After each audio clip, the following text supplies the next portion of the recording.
J.K. Yadav Films present.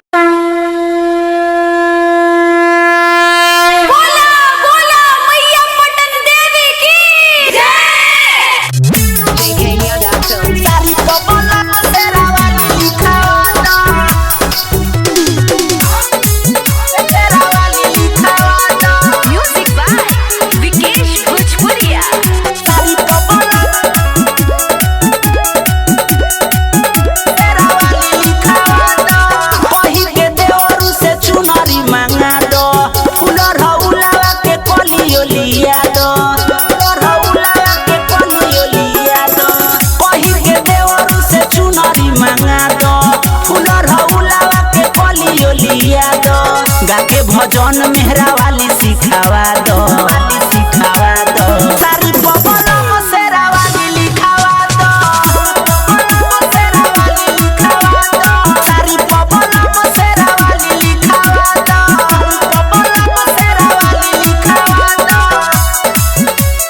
सारी बबलम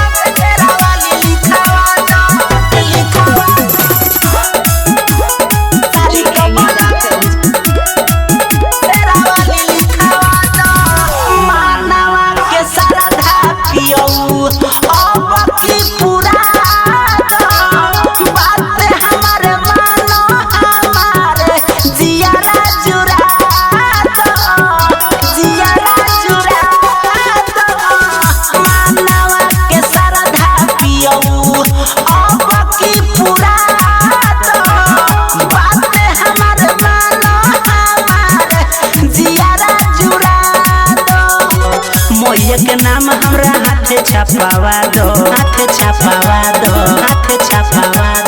सारी बबलम सेरा वाली लिखावा दो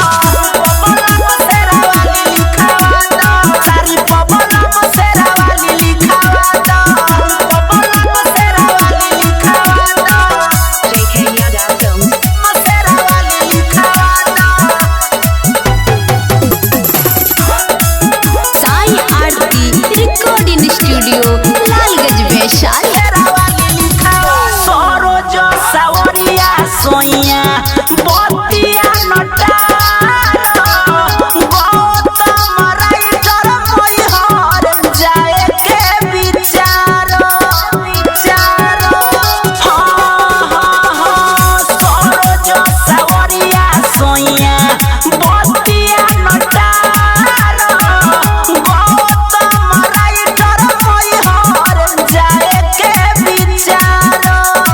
भगवती के भाव वाला रस सिखावा दो